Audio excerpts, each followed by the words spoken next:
Bem, irmãos, boa noite, a paz do Senhor. Nós vamos dar início à nossa segunda aula do curso básico de teologia.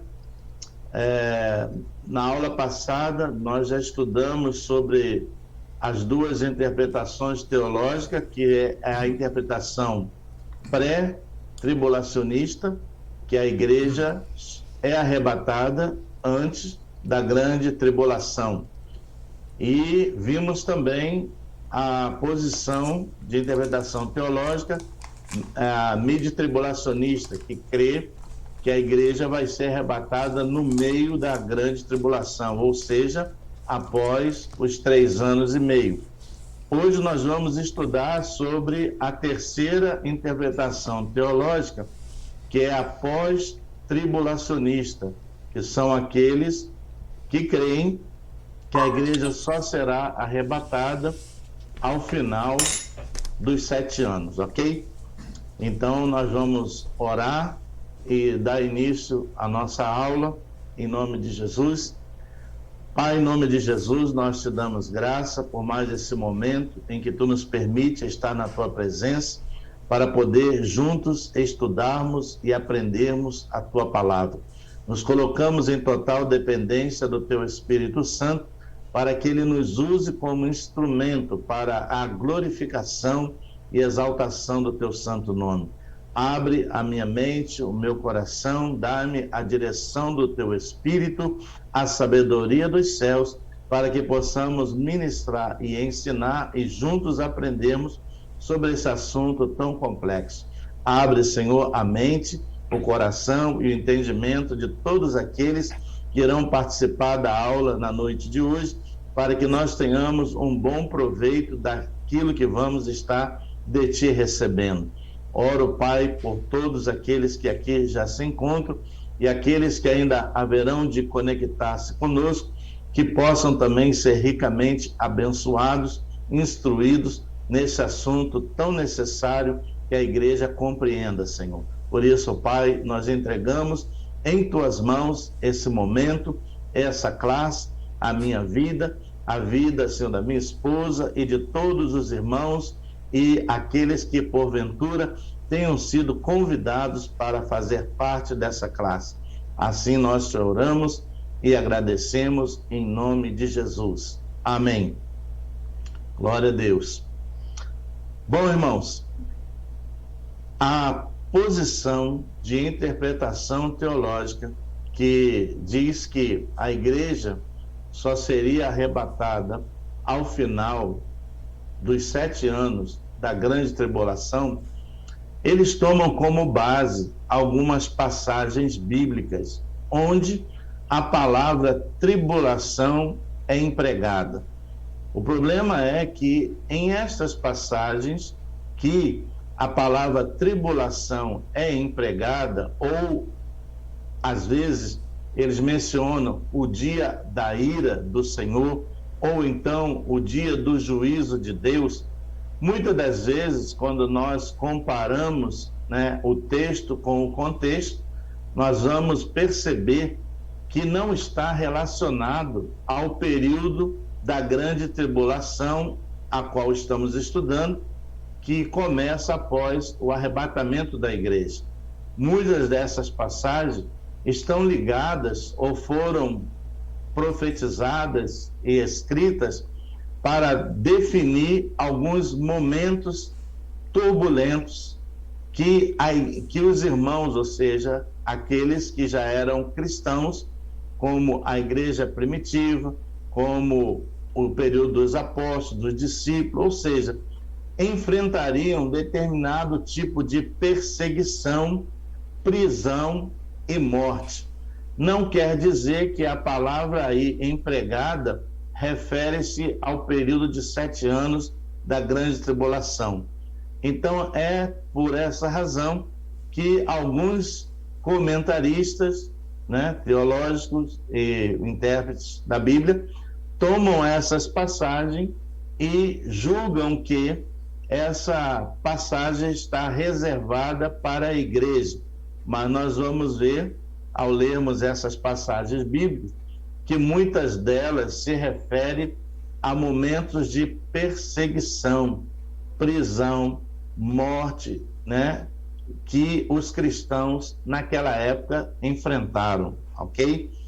Então, hoje nós então vamos estar vendo sobre essa linha de interpretação teológica que é conhecida como o período pós-tribulacionista, ou seja, a igreja só seria arrebatada após os 7 anos da grande tribulação, né? Então vamos ver em que se apoiam essas pessoas para fazerem tal afirmação.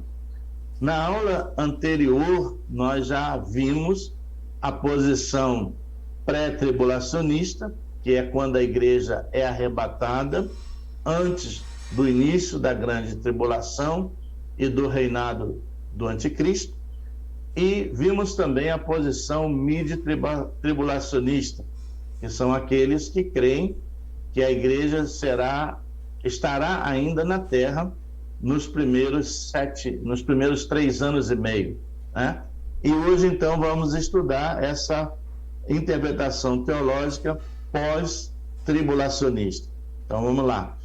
Esta teoria supõe que a igreja continuará na terra até a segunda volta de Jesus Cristo, no fim do presente século, tempo no qual, então, a igreja será arrebatada para encontrar-se com o Senhor que desce do céu. Segundo essa teoria, o arrebatamento e a vinda do Senhor Jesus acontecerá simultaneamente.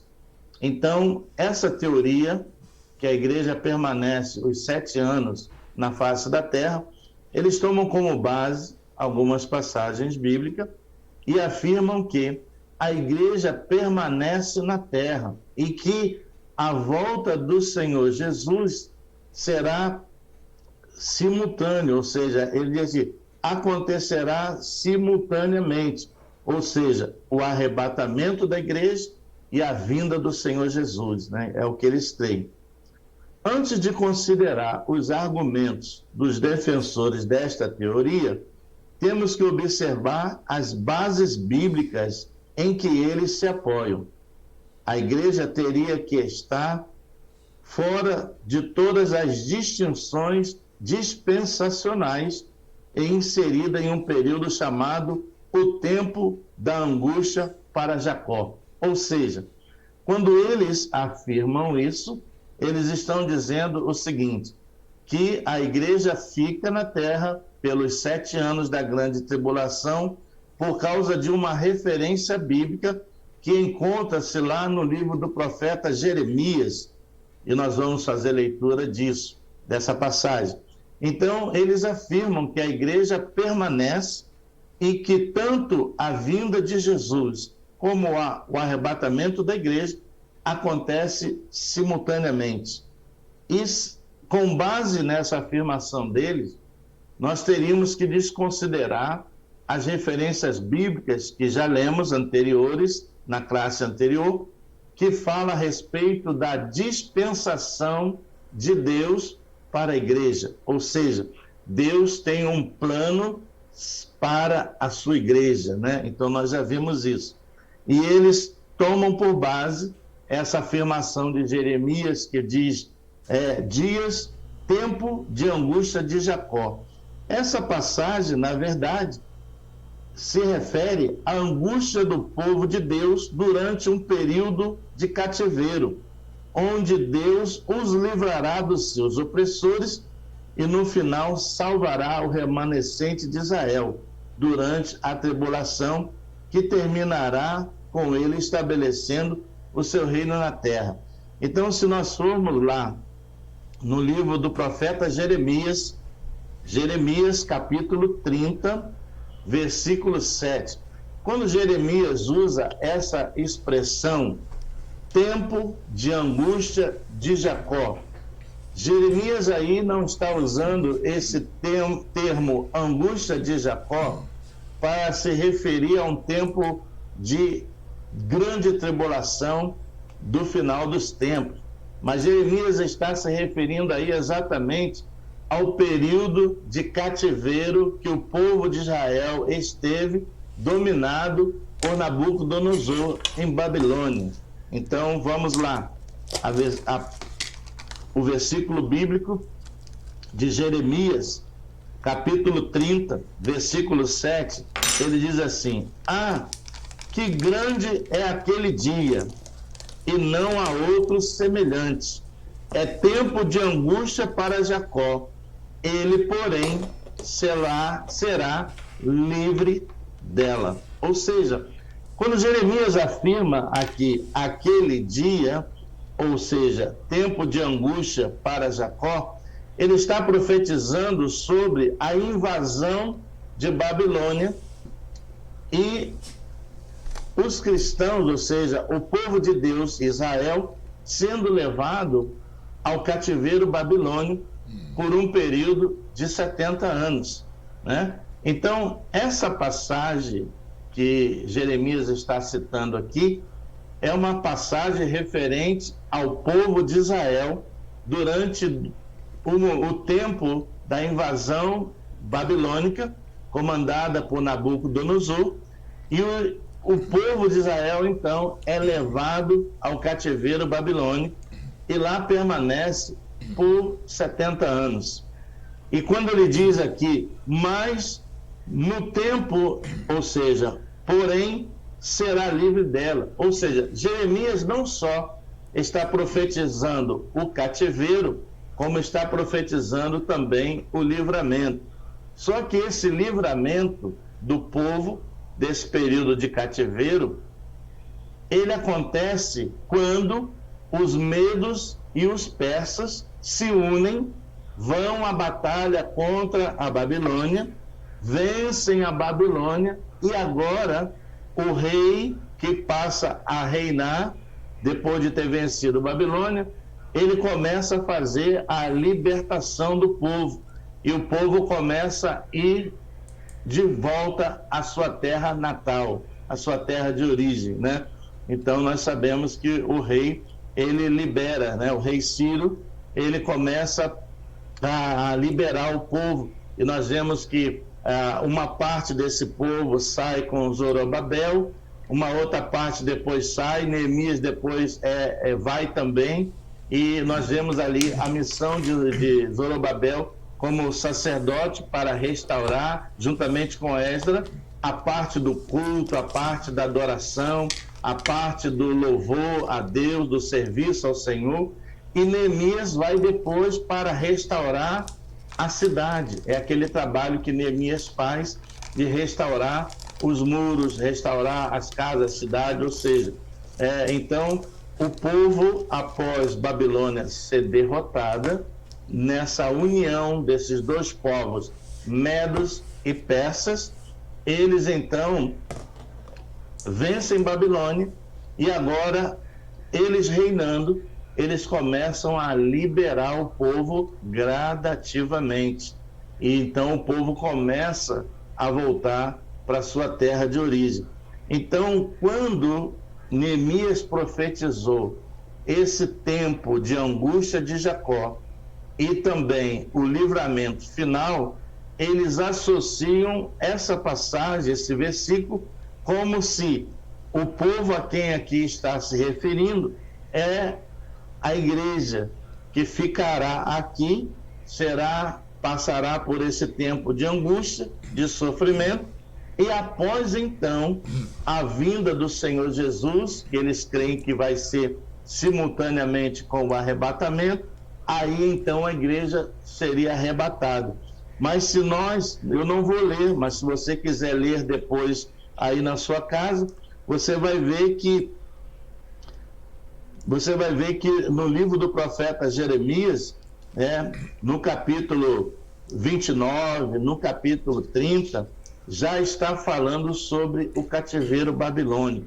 Então, essa é a razão pela qual alguns intérpretes tomam esse versículo e dizem ou supõem que essa passagem refere-se à igreja, né? Exatamente por isso. Mas nós vemos que Deus, após o período de cativeiro de 70 anos, que já havia também sido antes profetizado pelo próprio Jeremias, eles são libertos. Então o povo começa a voltar para a sua terra natal, né?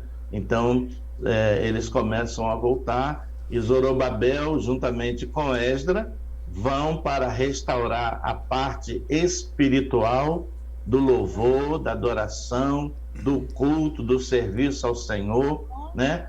E Neemias depois vai para restaurar a cidade, restaurar os muros. Você lembra que ele recebe carta do rei a qual ele servia, para que lhe fosse dado a ele tudo aquilo que ele precisava e iria precisar para fazer esse trabalho de restauração.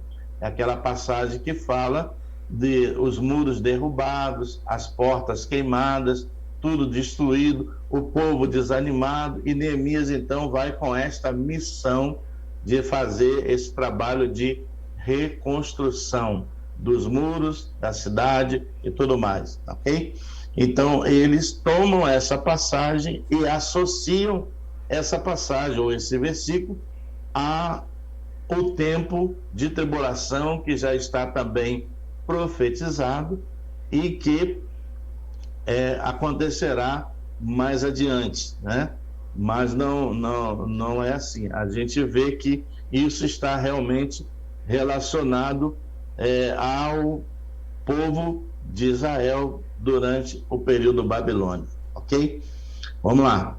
Em resposta a todos esses argumentos, temos que nos lembrar que a igreja primitiva viveu à luz da fé e do retorno iminente de Jesus Cristo. Sua expectativa era que Cristo poderia voltar a qualquer momento. Então, se nós virmos as Escrituras Sagradas, né, nós vamos ver que Jesus falou e ensinou sobre a tribulação dos últimos dias e os seus acontecimentos. Está registrado lá em Mateus capítulo 24. Nós vemos que os apóstolos também falaram, e quando eles falavam e ensinavam sobre o assunto para a igreja, eles o faziam como que a volta do Senhor Jesus fosse algo que já fosse acontecer, ou seja, algo eminente, né? E a igreja, desde então, vive até os dias atuais aguardando por esse grande momento, porque não foi algo prometido por homens, mas foi algo prometido pelo próprio Senhor Jesus, quando ele estava sendo elevado aos céus. Eu gostaria de convidar você a fazer leitura comigo, lá no Evangelho de João, capítulo 14, a partir do versículo 1 até o versículo 3, capítulo 14 do Evangelho de João, capítulo 14 do Evangelho de João, e a partir do versículo 1, nós vemos aí a dispensação que o próprio Senhor Jesus faz para a igreja, diferenciando a igreja do tratamento que ele vai ter com Israel durante o período até da grande tribulação, ou seja, os judeus remanescentes e todos aqueles que ainda vão receber a palavra através dos 144 mil selados, que serão 12 mil de cada uma das 12 tribos de Judá, que serão enviados a todas as nacionalidades no período da grande tribulação para falar acerca do Messias, né? Então, o próprio Senhor Jesus, ele enfatiza, ele reafirma essa promessa dispensacional que diferencia, ou seja, coloca em uma posição diferente a igreja de Israel, né? Então, se nós formos lá no capítulo 14 de João, a partir do verso 1, diz assim o Senhor Jesus: não se turbe o vosso coração, credes em Deus, credes também em mim. Versículo 2: na casa de meu pai há muitas moradas. Se assim não fora, eu vos teria dito, pois vou preparar-vos lugar. Versículo 3: e quando eu for e vos preparar lugar, voltarei e vos receberei para mim mesmo, para que onde eu estou, estejais vós também. Ou seja, Jesus aqui está reafirmando todas as palavras, promessas, profecias com relação à igreja. E quando Jesus está aqui falando essas palavras, ele está falando essas palavras para quem? Para os seus discípulos, que estavam vendo exatamente o momento que ele estava tendo ascensão aos céus. Jesus estava subindo e, antes de subir, confortou o coração dos discípulos com essa promessa gloriosa e começou a ser elevado entre as nuvens dos céus. Os varões, os anjos varões que apareceram, disseram então aos discípulos o seguinte: por que olhai este que agora sobe? Porque da mesma forma que ele está indo, ele voltará. Aleluia! Glória a Deus! Então, nós vemos aqui essa diferença, ou seja, essa dispensação que Deus tem para a igreja e o tratamento que ele vai ter depois, durante o período de 7 anos da grande tribulação, com o povo judeu, o povo de Israel, que ainda hoje estão aguardando a volta do Messias, né? Então, Deus vai tratar ainda com eles, não só com eles, mas também com todas as demais nacionalidades durante esse período de 7 anos, ok? Então, vamos lá. Jesus conforta o coração dos seus discípulos, fazendo-lhes promessa de voltar para buscá-los. Em Filipenses, capítulo 3, do verso 20 e verso 21, Paulo também anima aos irmãos para que aguardem este momento, como se este momento já estivesse às portas de acontecer. Vamos lá na palavra do apóstolo Paulo, Paulo escrevendo aos Filipenses, no capítulo 3, do versículo 20 e versículo 21, nós vemos aqui Paulo agora, apóstolo do Senhor Jesus, líder, um dos líderes e fundadores da igreja primitiva, né, com a sua missão, com o trabalho missionário que realizou. Paulo agora reúne os irmãos em Filipos, né, e fala ao povo filipense acerca das promessas que Deus havia feito através de Cristo, né, mostrando a eles que esse momento deve ser aguardado com grande expectativa por nós, a igreja do Senhor Jesus. Olha o que Paulo escreve aqui, no capítulo 3, Filipenses, capítulo 3, verso 20 e verso 21. Ele diz assim: pois a nossa pátria está nos céus, de onde também aguardamos o Salvador, o Senhor Jesus, o qual transformará o nosso corpo de humilhação para ser igual ao corpo da sua glória, segundo a eficácia do poder que ele tem de até subordinar a si todas as coisas.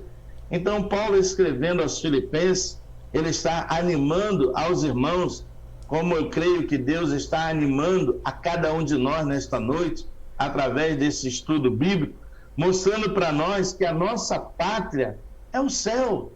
Nós somos uma igreja que estamos aguardando pelo dia em que Jesus virá para fazer essa mudança, essa transformação. Não vamos mais viver no corpo dessa carne, esse corpo que enferma, esse corpo que adoece, esse corpo que sente dor, esse corpo que sofre, esse corpo que chora, esse corpo que derrama lágrimas. Não!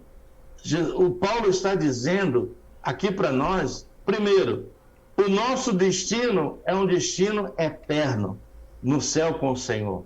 Vamos morar com Ele no reino da sua glória, porque a nossa pátria é o céu.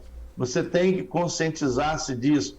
O nosso tempo aqui nesta terra é um tempo passageiro. Estamos aqui de passagem para fazermos a obra de Deus e servir a Ele como todos os outros anteriores o fizeram. Os discípulos, os apóstolos, os líderes da igreja primitiva, ou seja, hoje eu e você estamos da mesma forma, proclamando o evangelho do Senhor Jesus, servindo no ministério da igreja de Cristo na terra, abençoando e fortalecendo a fé um dos outros, orando uns pelos outros, consolando uns aos outros. Então, nós estamos aqui fazendo esse trabalho, que não é um trabalho de homens, é um trabalho para o Senhor. Ninguém que serve na igreja, seja em qualquer área, seja em qualquer ministério, seja em qualquer função, faz para o homem, faz sim para Deus. E fazer para Deus requer de nós fazermos sempre o melhor. Então nós estamos ali por um tempo determinado por Deus até a volta do Senhor Jesus. Como Paulo aqui diz, o qual transformará este corpo de humilhação para ser igual ao corpo da sua glória. Ou seja, eu e você receberemos um corpo glorificado. Um corpo para poder estar na presença do Senhor. Porque a palavra diz que nem carne e nem sangue pode estar na presença de Deus. Então nós seremos transformados e receberemos da parte dele, do Senhor, um corpo glorificado, aleluia, para ser igual ao corpo da sua glória, segundo a eficácia do poder que ele tem de até subordinar a si todas as coisas. Então, Deus, em seu imenso poder, glória e majestade, ele vai fazer essa transformação na vida de cada um de nós. Então receberemos um corpo de glória para poder estar na presença do Senhor. Então nós vemos aqui Paulo mais uma vez, assim como também João, que nós lemos anteriormente, afirmando e encorajando e animando a igreja para que esta permaneça firme, fiel ao Senhor, temente a Ele, obediente à sua palavra até o momento da sua volta, onde aí então teremos a vitória final, que nós sabemos que é o quê? A glorificação, né? Então nós passamos pelo tempo da conversão, estamos agora no período da santificação, santificando-nos a cada dia no Senhor, para que cheguemos àquele grande e vitorioso dia que será o quê? A glorificação, que vem a ser o quê? O transformar desse corpo carnal em um corpo glorificado. Então, Paulo aqui, como João, está afirmando que nós, como igreja, temos da parte de Deus essa dispensação bem diferente da qual ele vai ter com Israel no período da grande tribulação. Ou seja, e tudo isso faz-nos crer que nós haveremos de ser levados por ele antes que tudo isso venha acontecer. Ou seja, a grande tribulação e o reinado do anticristo, ok? Então vamos lá, seguindo. Tito também escreve à igreja sobre a graça salvadora em Cristo Jesus, exortando-os aos irmãos a guardarem a bendita esperança da manifestação da glória de Cristo, né? Então nós vemos que Tito também, ele escreve, se você for comigo, lá na carta de Tito, capítulo 2, vamos ler Tito, capítulo 2, mais adiante um pouquinho de onde você estava, livro de Tito, capítulo 2, versículo 11 até o versículo 14. Tito aqui também está encorajando, animando, fortalecendo, né, aos irmãos, escrevendo essa carta à igreja, para que eles também mantenham firme a sua fé sobre a graça salvadora que receberam por meio do Senhor Jesus Cristo, né?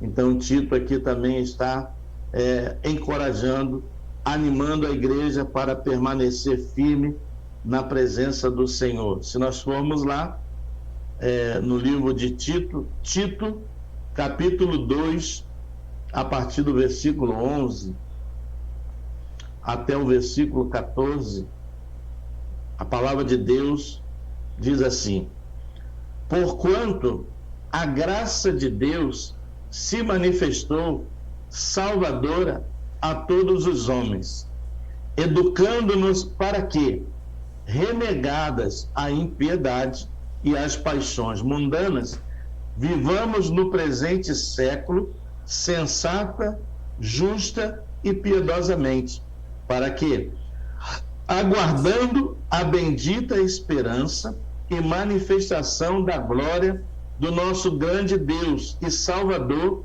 Jesus Cristo, o qual a si mesmo se deu por nós, a fim de remir-nos de toda iniquidade e purificar para si mesmo um povo exclusivamente seu, zeloso de boas obras. Aleluia! Então vamos aqui analisar a escritura de Tito à igreja. Ele diz assim: porquanto a graça de Deus se manifestou salvadora a todos os homens, ok? Então Tito está dizendo aqui que a oportunidade de salvação concedida por Deus através do envio do seu Filho Jesus à terra é para todos, né? Então ele diz, essa graça que é um favor imerecido, ninguém merecia ser salvo, todos nós, como diz a Bíblia, para nós o apóstolo Paulo escreve, porque por um só homem entrou o pecado no mundo e todos se fizeram pecadores e por serem pecadores estão destituídos da glória de Deus.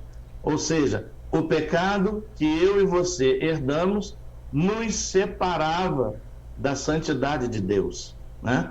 Então Paulo escreve, né, que nós éramos separados. Por quê? Por um só homem, que é Adão, veio o pecado a todos nós.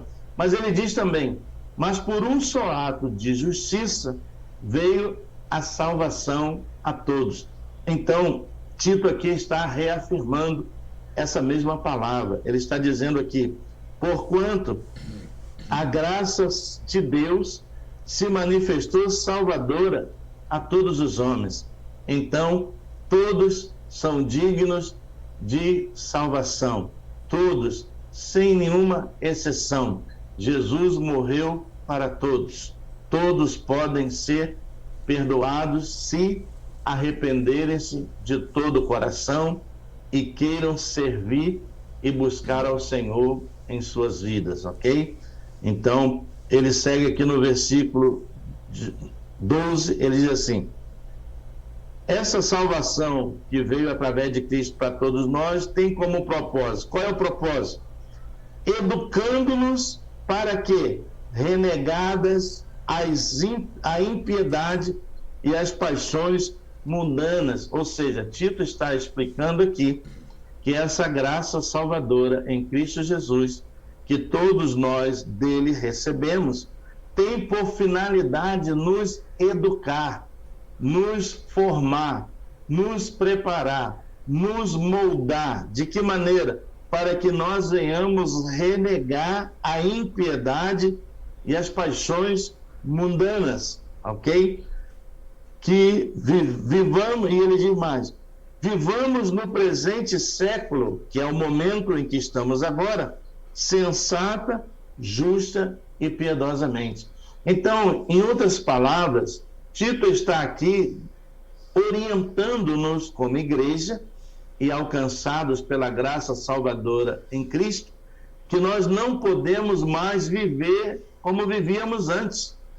Ele está afirmando que agora temos que renegar, ou seja, negar, né, as paixões mundanas, a impiedade, e vivemos agora de que maneira? De forma sensata, justa e piedosa. Ou seja, agora temos que viver uma vida diferente da que vivíamos antes de conhecer a Jesus. Né? Para que isso que Tito está dizendo, versículo 13?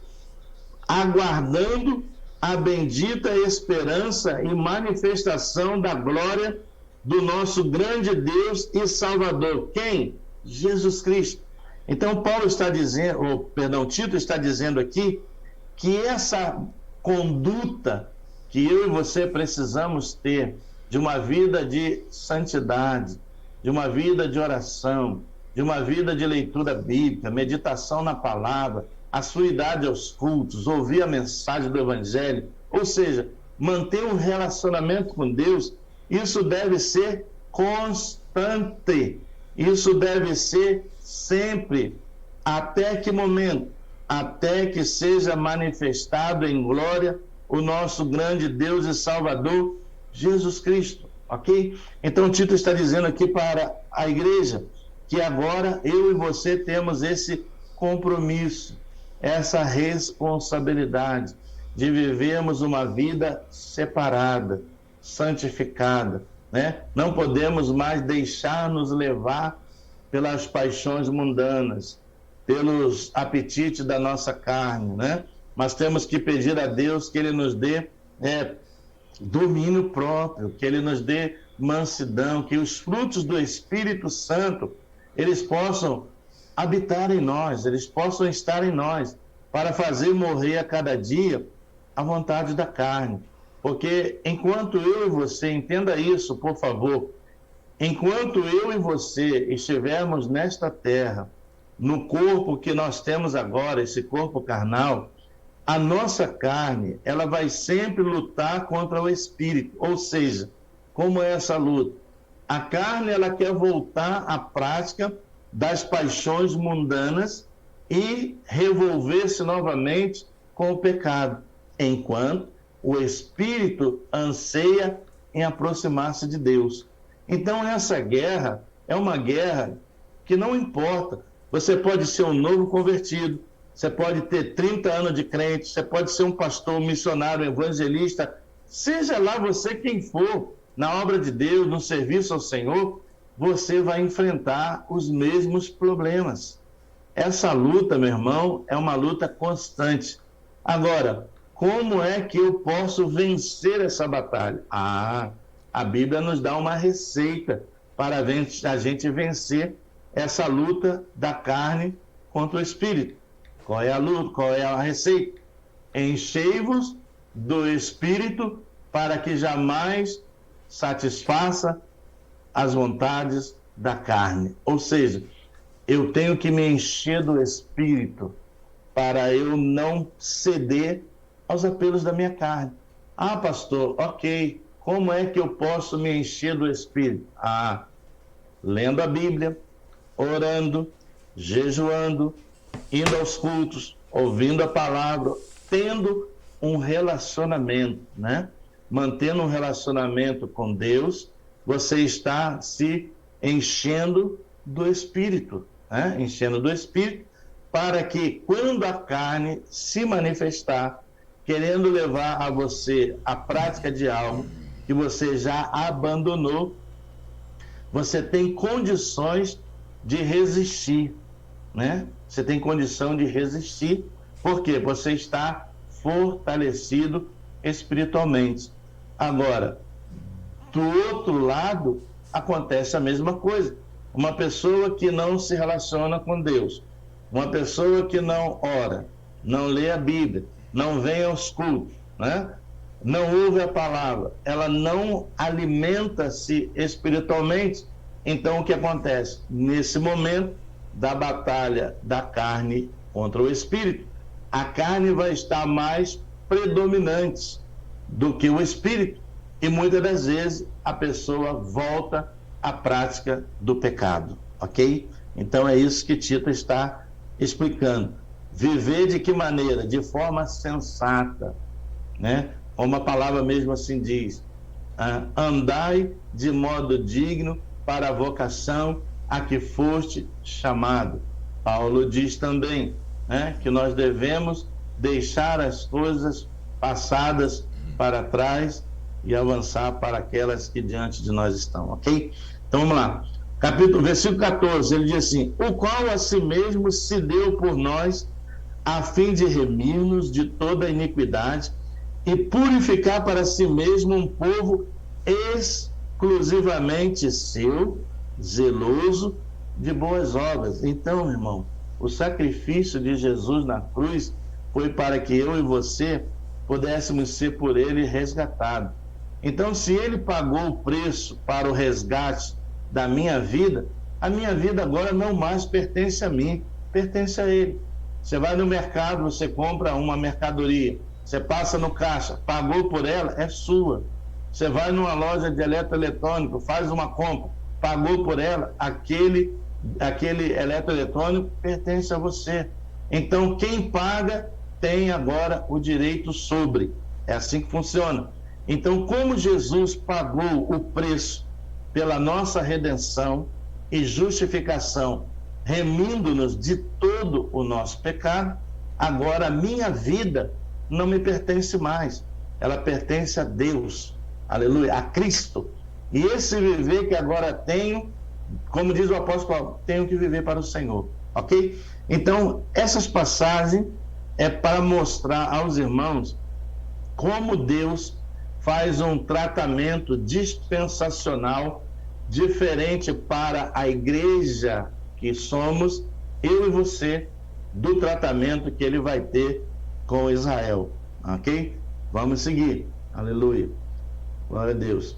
Tiago também exorta a igreja a ser paciente, porque a volta do Senhor Jesus está próxima. Se nós formos lá no livro de Tiago, capítulo 5, mais adiante um pouquinho, vamos lá, Tiago, capítulo 5, e nós vamos fazer leitura do versículo 7 e versículo 8, porque eu creio que, principalmente, se naquele tempo as pessoas já eram impacientes, imagine hoje, com essa informação que nós temos hoje, através das redes sociais, através da televisão, do celular e tudo mais.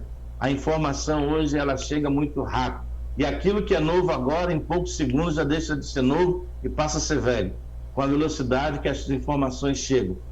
E se o povo daquela época já vivia um pouco impaciente com relação à promessa que havia recebido de ser resgatado pelo Senhor e arrebatado ao céu, imagine hoje, ok? Imagine hoje. Então, por isso, o estudo nos leva a fazer leitura dessa mensagem, dessa passagem, para que eu e você, querido, possamos esperar pacientemente pela promessa, porque aquele que fez a promessa é fiel para cumprir. Então vamos lá. Se nós formos lá em Tiago capítulo 5, Tiago capítulo 5, versículo 7, perdão. Tiago, vamos lá, Tiago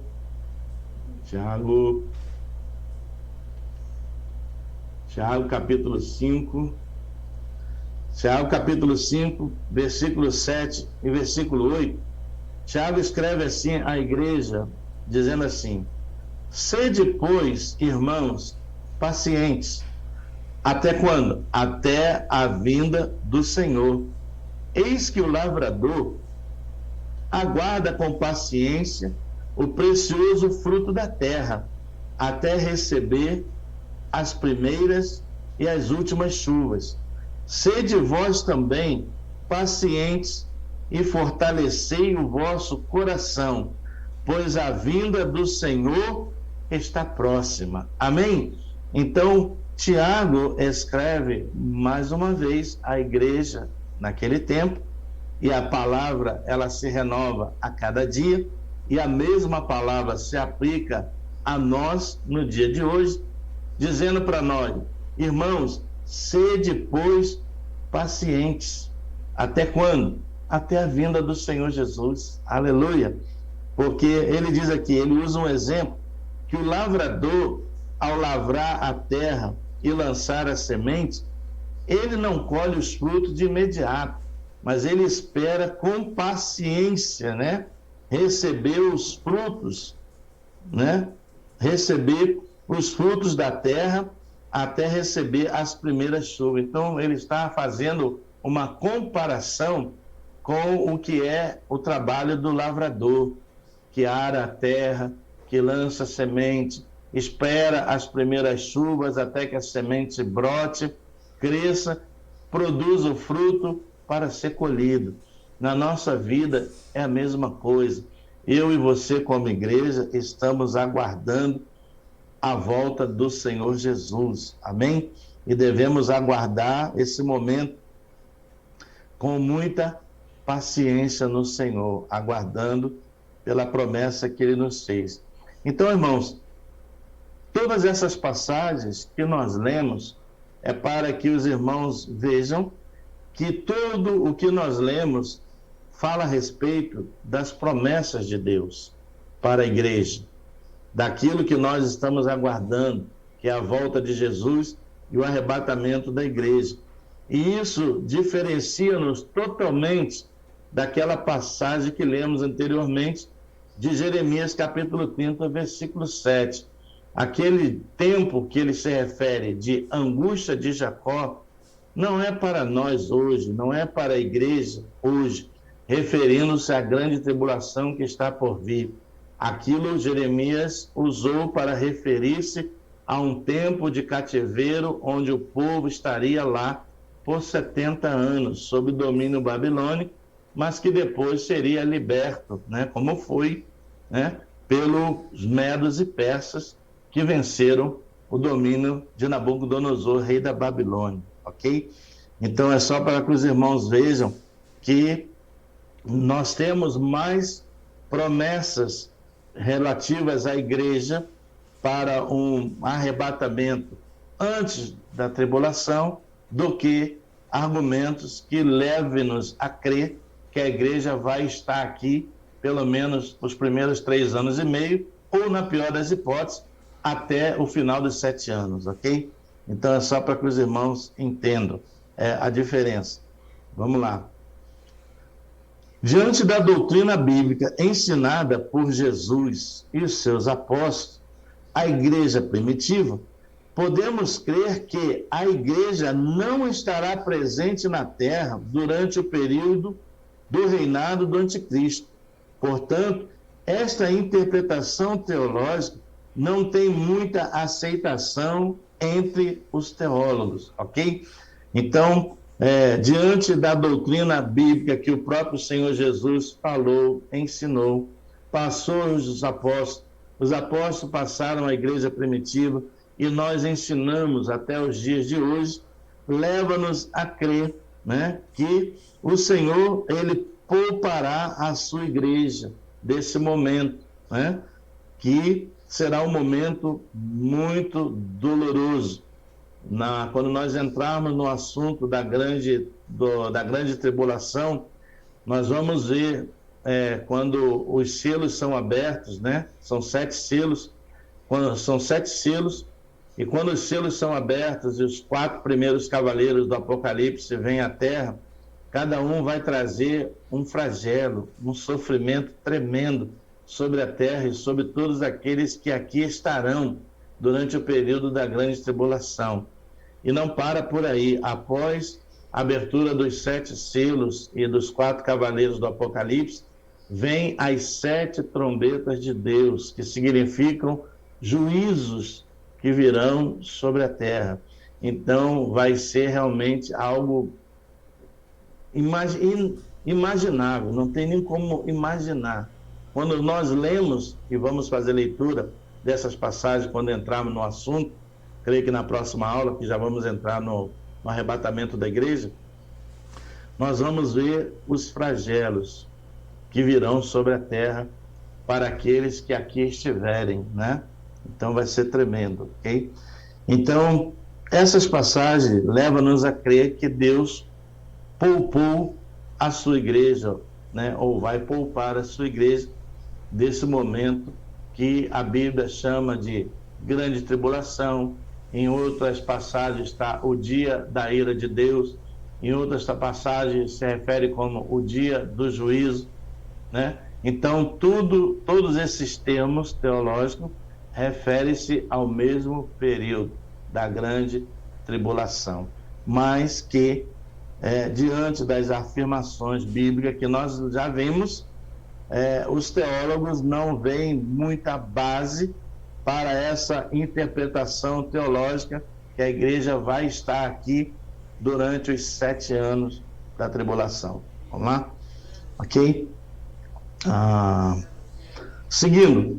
Segundo a teologia, o termo tribulação às vezes é interpretado para referir a um tempo de sofrimento, prova ou perseguição que estamos passando, não no sentido escatológico, ou seja, a palavra do Senhor nos mostra que a palavra tribulação, muitas das vezes, ela é empregada em algumas passagens bíblicas, e nós vamos fazer leitura delas, mas a palavra tribulação, quando você vai buscar a sua tradução no original, a que ela realmente se está referindo, ela não está se referindo naquela passagem, naquele texto ou contexto sobre a tribulação dos últimos dias, mas ela está se referindo a um período, né, de sofrimento, né? A um período de sofrimento,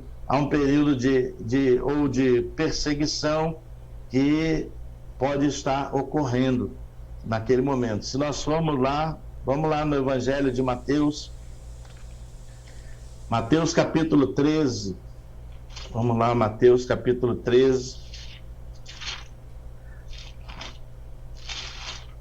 Mateus capítulo 13, do versículo 19 ao versículo 21, Mateus capítulo 13.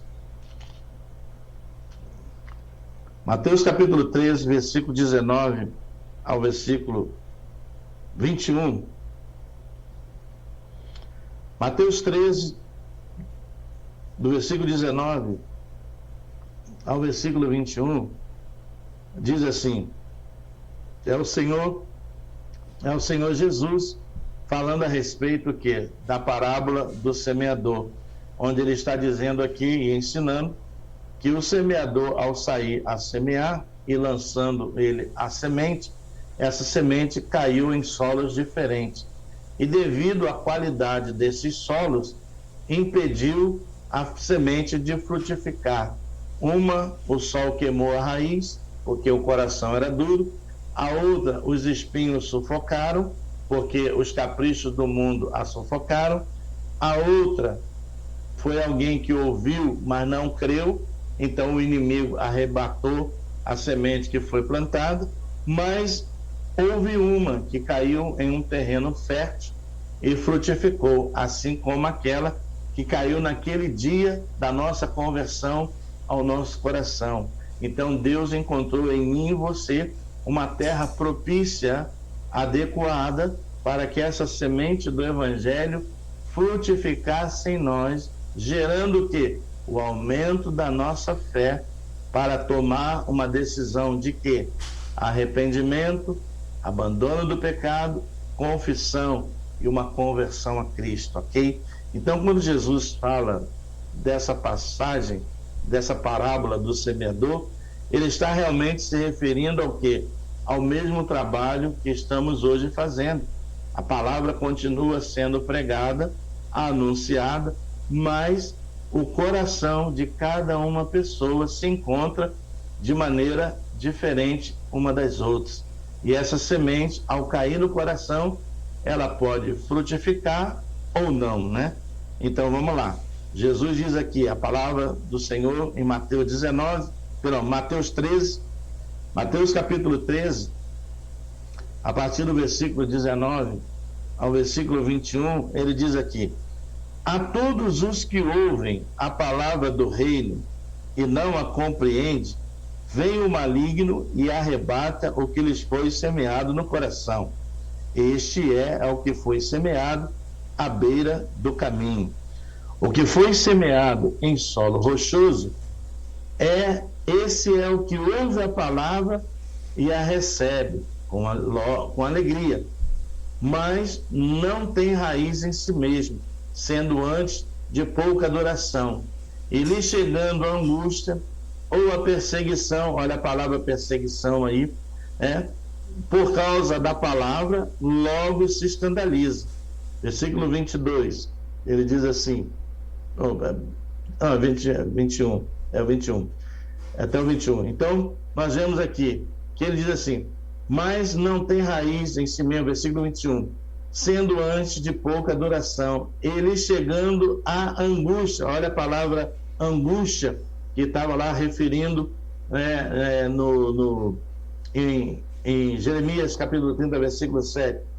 A outra palavra, perseguição, né? Então, essa palavra está referindo-se aqui aquilo que Jesus falou aos seus discípulos, alertando a eles o quê? Que ele seria traído, ele seria julgado, condenado, iria para a cruz, iria morrer. E o que ele falou ao discípulo? Hoje ferirão o pastor das ovelhas e elas ficarão dispersas. Então Jesus aqui, ele já vinha alertando a igreja sobre esse período de perseguição. Nós sabemos que foi uma perseguição implantada pelos romanos, pelos fariseus, pelos sacerdotes que não criam ser ele o Messias, o enviado da parte de Deus, e começaram a perseguir o povo cristão para prendê-los, lançá-los em cadeia. Nós vemos que o que os romanos faziam? Pegavam os cristãos e amarravam em postes e incendiavam os cristãos vivos, amarrados ao poste. Os cristãos eram lançados nas arenas para serem devorados pelos leões, né? Eram lançados no cárcere, como foi Paulo e Silas, depois de haverem sido tremendamente açoitados. Ou seja, essa palavra angústia e perseguição foi algo que aconteceu mais naquele tempo, perseguição dos romanos, né? A dispersão dos discípulos após a prisão de Jesus, após a crucificação dele, após a sua morte. Eles ficaram tão abatidos, desanimados, né? Por Jesus haver morrido, embora ele tivesse ensinado a eles que haveria de ressuscitar no terceiro dia.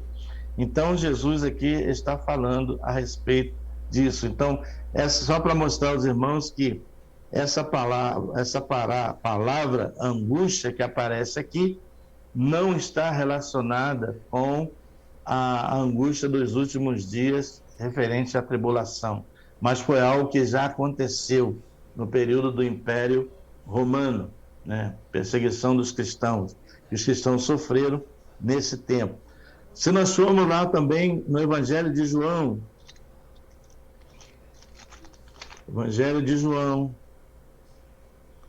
João capítulo 16, vamos lá, Evangelho de João capítulo 16, versículo 32, versículo 33,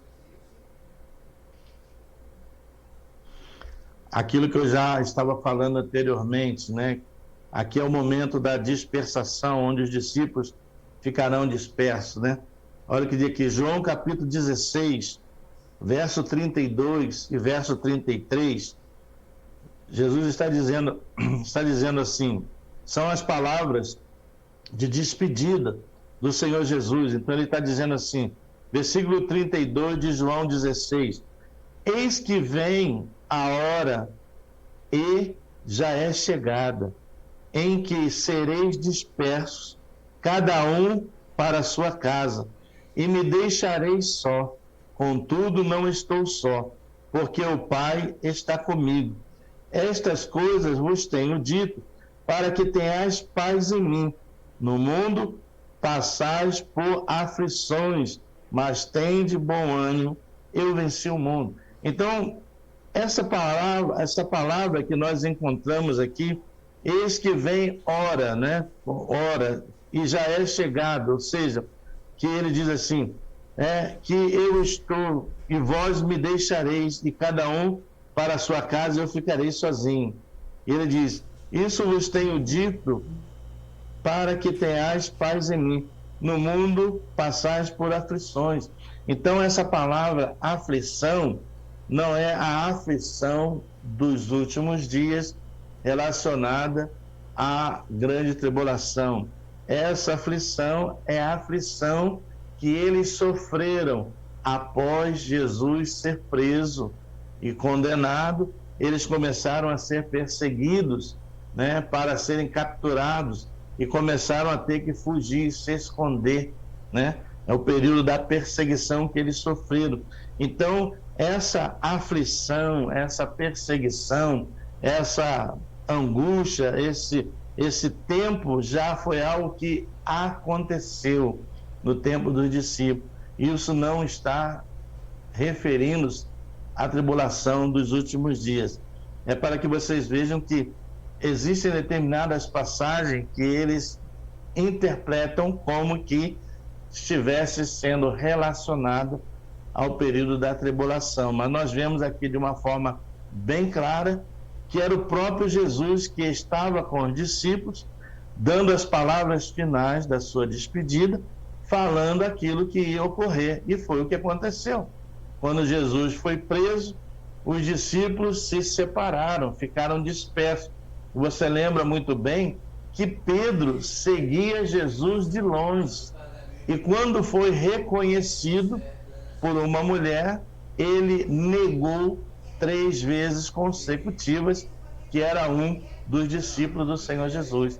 E por isso Jesus disse para eles, vocês me deixarão só, mas eu não estarei só, porque o Pai está comigo. Amém? Então, só para que os irmãos vejam que essa passagem onde encontramos essas palavras não se refere à tribulação de 7 anos, querendo mostrar que a igreja vai estar aqui para que eu e você passemos por tudo isso. Eles já passaram por isso. Eles já viveram isso no tempo do Senhor Jesus. Ok? Vamos lá. Podemos ver também a palavra do apóstolo Paulo em Romanos, capítulo 5. Romanos, capítulo 5. Romanos, capítulo 5, versículo de 1 ao versículo 3. Romanos, capítulo 5.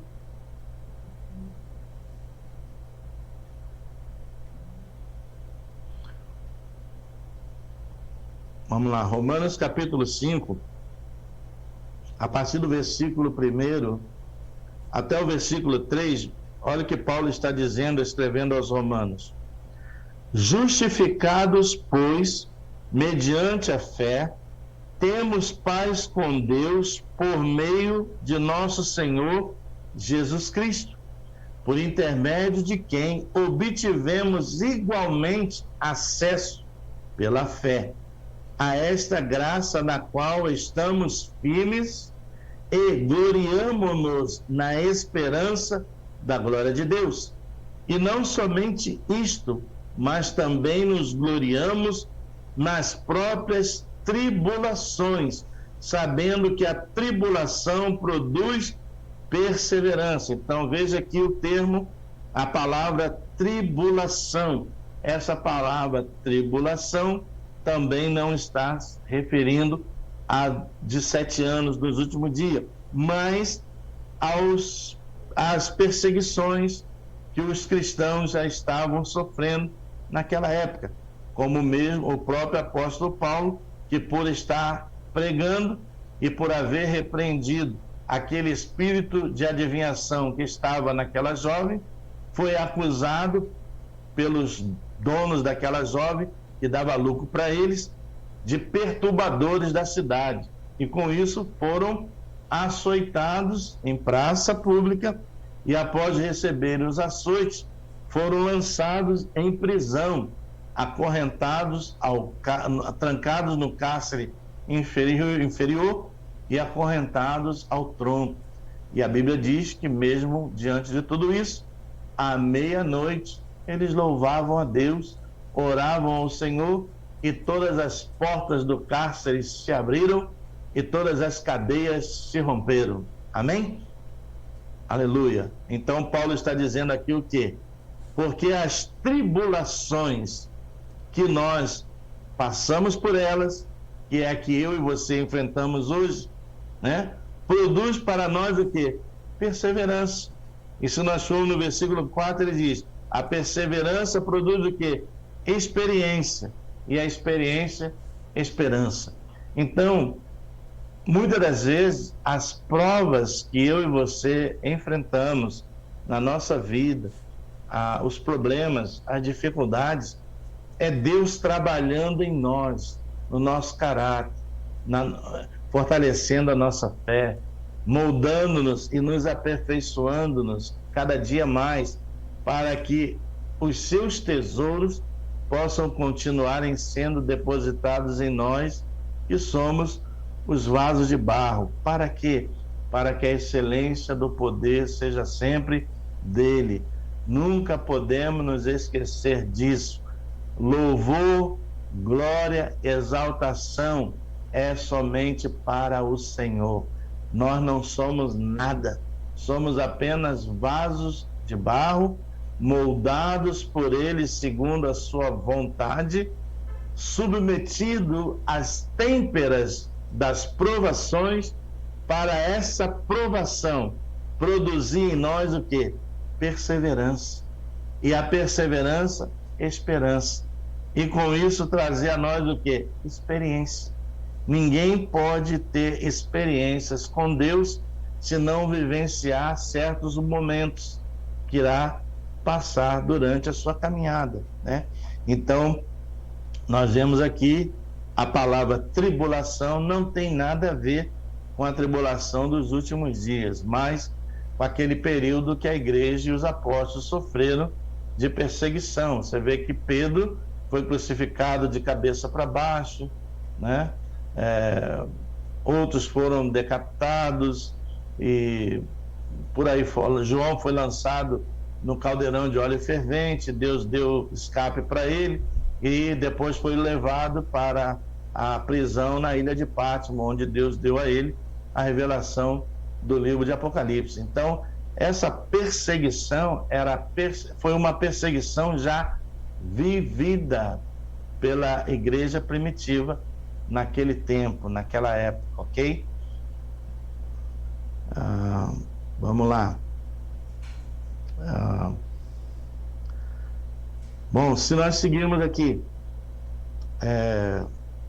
observe que a parábola do joio e o trigo, Jesus diz que no tempo da colheita, ele dirá ao ceifeiro: ajuntai primeiro o joio, atai-o em feixe e queimai-o, mas o trigo recolhei-o no meu celeiro. Isso nos dá a ideia que o trigo é a igreja, que será levada aos céus com o Senhor Jesus. E o joio serão os ímpios, por não terem crido e aceito a Jesus, serão deixados para trás para o dia do juízo final, ok? Então vamos lá, naquela parábola do joio e o trigo, nós já pregamos recentemente sobre ela, lá em Mateus capítulo 13, versículo 30, Mateus capítulo 13, versículo 30. Olha o que diz aí a passagem. Mateus capítulo 13, versículo 30, diz assim, versículo 30 de Mateus 13: deixai-os crescer juntos até a colheita. E no tempo da colheita, direi aos ceifeiros: ajuntai primeiro o joio, atai-o em feixes para ser queimado, mas o trigo recolhei-o no meu celeiro. Então, o que Jesus está explicando aqui com essa parábola? Nós estamos vivendo realmente que tempo? A igreja, enquanto está na terra, nós estamos vivendo o tempo da semeadura. Continuamos a semear o Evangelho de Cristo. Para quê? Para um tempo de colheita. Porque ele diz que ele enviará o seu ceifeiro? Porque a palavra de Deus diz que ao soar da trombeta, dada a palavra de ordem, ele enviará os seus anjos que recolherão dos 4 cantos da terra, de todas as extremidades da terra, os seus escolhidos. Porque ele está dizendo que eles poderão fazer isso no final. Eles não terão como se enganar. Atualmente, o que está acontecendo? Nós temos o trigo, que é a igreja, e temos o joio, que é o mundo, onde a semente maligna está sendo semeada. E na igreja, que é o trigo, a boa semente, que é a palavra de Deus. Mas ambas estão vivendo em um mesmo tempo, em um mesmo período, estão crescendo, né? Estão seguindo suas vidas. Mas ele diz aqui que haverá um tempo de colheita final. E esse tempo de colheita final, que ele diz aqui, que ele enviará os ceifeiros para que atem o joio primeiro e os deixem para ser queimado, e o trigo para o celeiro. O trigo aqui é a igreja, que será arrebatada e levada às mansões celestiais do Senhor. O joio são todos aqueles que não creram, que não confessaram, que não receberam, que vão permanecer aqui, vão passar pelo período da grande tribulação e serão destinados a quê? Ao juízo final, né? Nós vamos ver no nosso curso básico, nós vamos estudar sobre o juízo final, que vai ser a última classe que nós vamos fazer dos eventos futuros, né? Estamos vendo a tribulação, estamos vendo o arrebatamento, perdão. A seguir vamos ver a tribulação, depois vamos ver o milênio e no final vamos estudar sobre o juízo final. Então, esse versículo está dizendo que estes serão destinados para o tempo do juízo, né? Então, esse juízo exclui totalmente a igreja. A igreja já estará lá com o Senhor, amém? A igreja já vai estar lá com o Senhor, sendo galardoada com Ele, nas bodas do Cordeiro, aleluia. Então nós vamos estar lá com o Senhor, e aqueles que ficarem passarão pela tribulação e também irão também serem guardados para o juízo final. Não só os que estiverem em vida, como também no juízo final, todos aqueles que já morreram sem Cristo vão ser ressuscitados e vão comparecer diante do tribunal do Senhor para o julgamento final, ok? Já estamos terminando já. O tempo da semeadura refere-se ao período em que o evangelho está sendo pregado, é o que estamos fazendo hoje, fazendo uma distinção entre os que vão crer, que são os filhos de Deus, e os que não vão crer, que são os filhos das trevas, apontando para um tempo de separação entre eles, que já está determinado por Deus, salvos e justificados em Cristo, e apartados e condenados para o julgamento final. Então, essa parábola, essa passagem que vamos ler, fala exatamente sobre isso, né? Mostrando que essa parábola que nós lemos aponta para quê? Para o período da semeadura, que é agora. Por isso que a Bíblia diz: lança o teu pão sobre as águas, né? Então nós estamos lançando o pão, nós estamos lançando a semente. O evangelho está sendo pregado, está sendo anunciado de todos os meios, de todas as formas. Mas para quê? Para se cumprir um tempo já pré-determinado, que já foi profetizado, que será o tempo da separação do joio e do trigo. O trigo para o celeiro, que vem a ser quem? A igreja, os filhos de Deus, aqueles que creram na palavra de Deus, no evangelho de Cristo. E aqueles que não creram serão deixados para o juízo final. E nós sabemos que no juízo final não tem senão um outro destino, senão o quê? Que a Bíblia diz, o lago de fogo, né? Lamentavelmente, mas é a verdade. Se nós formos, é a última leitura que eu quero fazer com os irmãos, e após essa leitura eu vou abrir, se houver alguma pergunta, alguma dúvida, algum comentário, nós vamos estar compartilhando, tá? Então vamos lá fazer a última leitura da classe de hoje, está lá em Lucas. Lucas capítulo 13. Lucas capítulo 13, versículo 27 até o versículo 27 e 28. Lucas 13,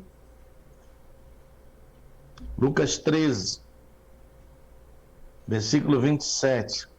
É quando aqui, essa passagem mostra-nos o momento da separação do joio e o trigo, né? Ele diz aqui em Lucas 13, versículo 27, ele diz assim: mas ele vos dirá, não sei de onde vós sois, apartai de mim, vós todos os que praticais a iniquidade.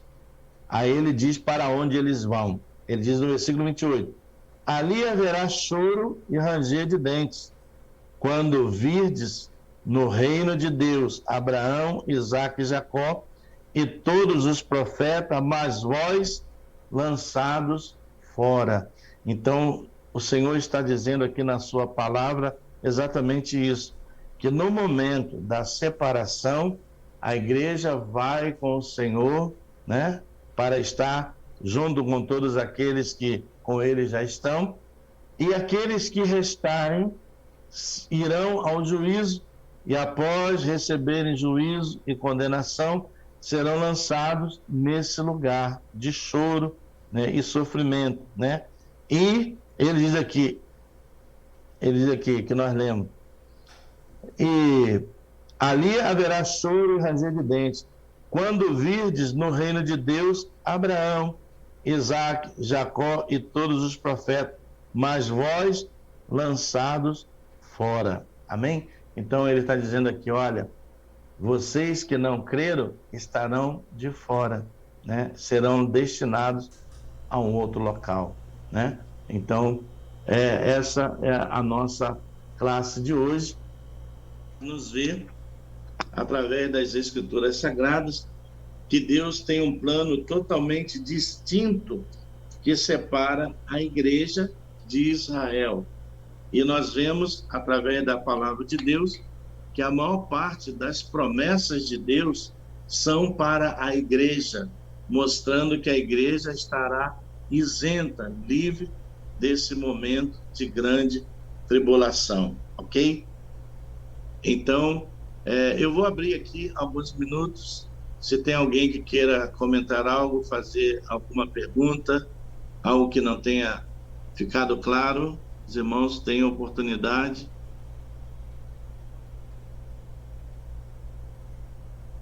Alguém tem alguma pergunta, alguma dúvida sobre o que nós falamos?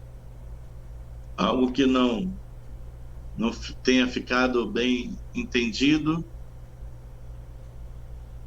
Podem abrir o microfone, não tem problema não, podem abrir.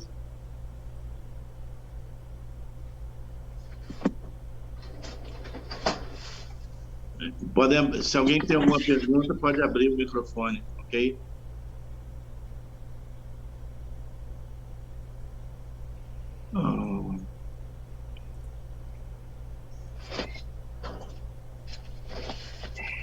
Pastor, Sim, eu acho minha que é porque irmã. ninguém teve nenhuma pergunta, né? Aqui é a Orminda, por isso está dando caladinho aí. Ah, Mas é? nós estamos ouvindo bem o pastor aqui. É porque Ah, hoje eu é, usei o microfone que o irmão Haroldo trouxe ontem aqui para mim, e a gente testou, aham, preparou tudo, então usamos o microfone e ficou bom. ficou Melhor, bom. sim. E a irmã tem alguma dúvida, alguma pergunta, algo que não ficou muito claro? Eu acho que ficou bem explicado, pastor. Então, eu acho que agora eu de dúvidas não tenho nenhuma, não. Existe assim, é um grupo de, igual o pastor falou, que são três Interpretações. interpretações de quando de quando o arrebatamento acontecerá, não é? Então, Sim, nós estamos sim. falando sobre o arrebatamento. E Uhum, aí seria ele antes dos 7 anos, uhum, no meio ou depois. Agora, então, a minha sim, pergunta não é bem. Vai estar mais ou menos sobre isso aí, mas não é assim, sobre os 3 pontos. hum, Nós vamos entrar nessa parte aí da tribulação, que são 7 anos, não é mesmo? Então, na Bíblia fala assim que tem o princípio das dores, né? sim, uhum. Então, o princípio das dores estaria incluído nesses 7 anos ou não? Porque a Não, igreja passaria pelo princípio das dores, não é sim, mesmo? o princípio de dores são os sinais que nós já estamos vivenciando hoje, que vem a Ah, ser ok. os terremotos, os maremotos, as pestilências, as enfermidades que já têm surgido ceifando a vida de milhares de pessoas, a fome, em alguns lugares a fome já é algo muito evidente, nós vemos lá isso já ocorrendo na Venezuela, isso já ocorrendo a situação de quebra econômica na Argentina. Então, essas tribulações, há poucos dias eu estava vendo uma reportagem de um tufão que veio lá no Japão e as águas entraram assim por dentro das cidades e alagaram casas, levaram carros, foi uma destruição terrível. Uhum. Então, o princípio das dores, que é aquilo que ele diz aqui, como ele fala, já a palavra fala lá, haverão guerras, rumores de guerra, maremotos, terremotos. Então, essas situações nós já estamos vivenciando. Mas o que nós temos visto é que Deus, mesmo assim, nós lembramos daquilo que ocorreu no Egito. As 10 pragas que caíram sobre o Egito, em nenhum momento afetou o povo de Deus. O povo de Deus sempre foi preservado, sempre foi guardado, né, protegido.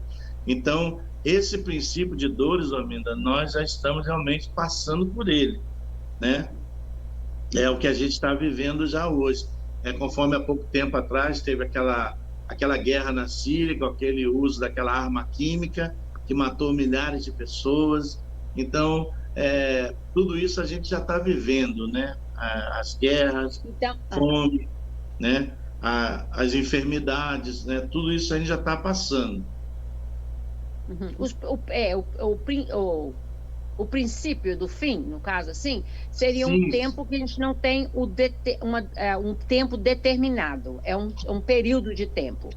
Agora, quando a gente fala de tribulação, aí são 7 anos sim, físicos, 7 sim, anos assim, 3 anos e meio, 3 anos e meio. sim, já é um período que nós chamamos de um período literal, né, de tempo, de 7 anos, né, que vai ser esse período.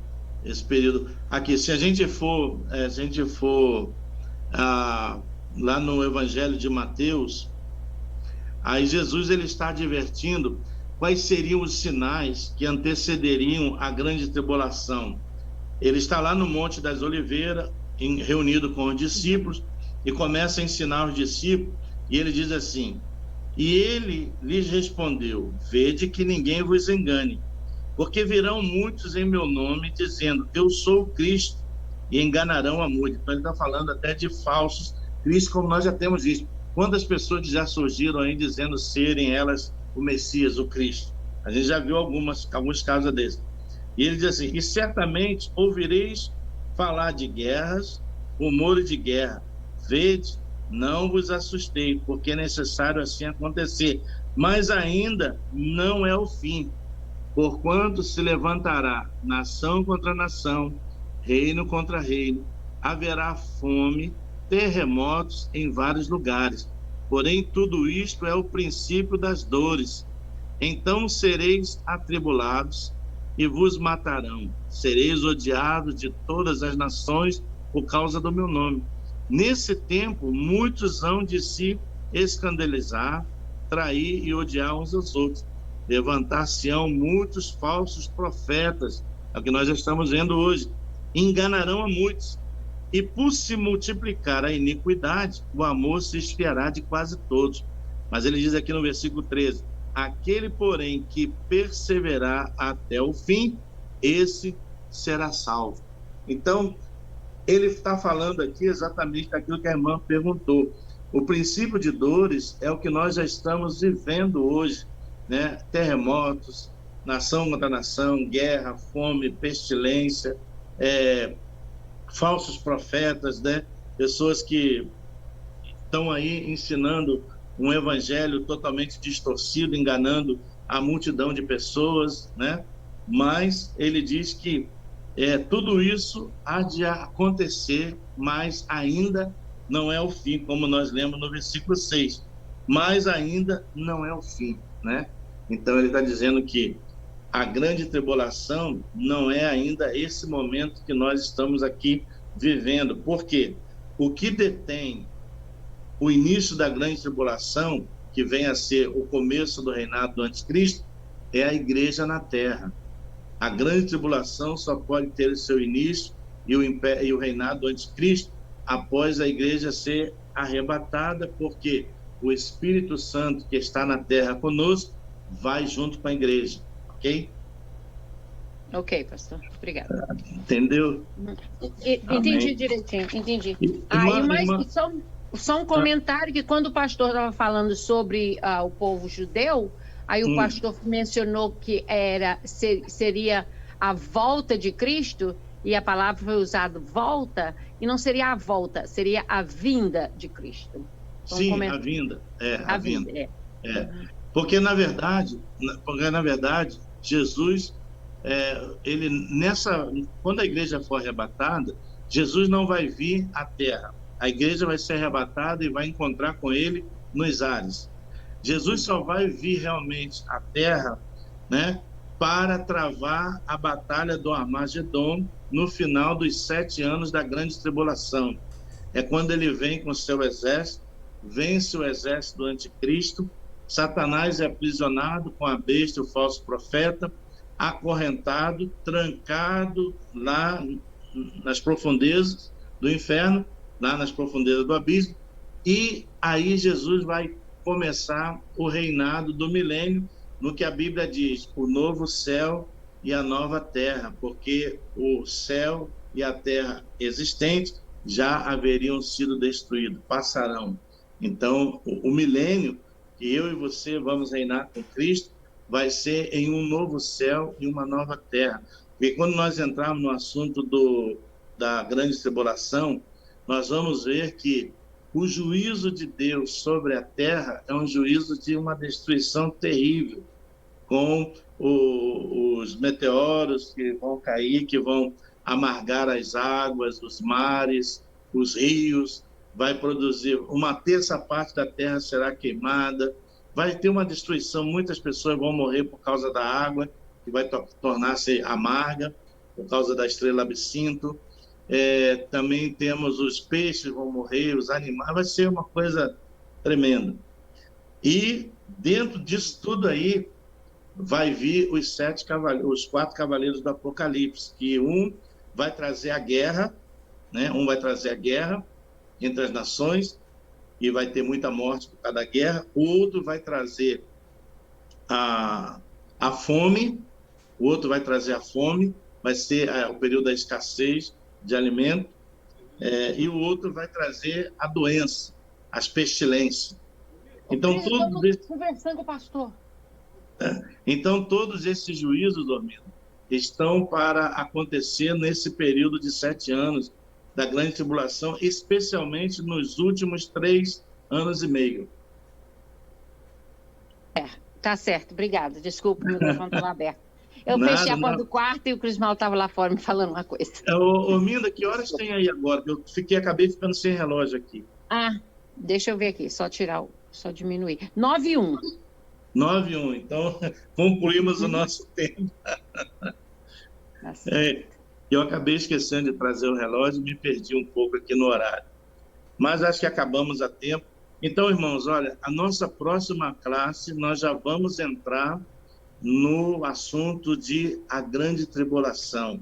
E nós vamos começar exatamente falando sobre a abertura do livro e os 7 selos que serão abertos e o envio à terra dos primeiros 4 cavaleiros do Apocalipse, ok? E a gente vai seguir, vamos falar dos 4 cavaleiros, vamos falar dos selos e das 7 trombetas de Deus de juízo sobre a terra. Tudo isso está inserido no assunto da grande tribulação. Então, eu creio que talvez a gente tome mais do que 2 aulas para falar sobre todo esse material, ok? Amém? Amém. Tá bom. Vamos orar, então, agradecer a Deus. Agradeço a Deus pela sua vida, agradeço a Deus pelo seu interesse, a sua participação. Eu creio que é algo que é de bênção, é de edificação e conhecimento para todos nós, porque são assuntos que geralmente a gente não trata de púlpito, porque você vai falar de assuntos como esse para uma pessoa inconversa, ela não vai entender, ela vai ficar apavorada, na verdade. Então, dentro de uma classe, né, a gente pode falar, a gente pode explicar e ler as referências que nos dão base daquilo que estamos comentando, ok? Então, eu agradeço pela sua participação, agradeço pelo seu interesse e que muitas outras pessoas, assim como nós, possam participar para serem abençoadas e edificadas no conhecimento da palavra de Deus. Amém? Vamos orar? Pai, eu quero dar-te graças, Senhor, por esse tempo tão precioso que nós aqui passamos falando e ensinando a tua palavra. Obrigado, Senhor, pela dispensação de graça, de poder, unção e sabedoria que has dado a mim, teu servo, para trazer esse estudo, para compartilhar com meus irmãos.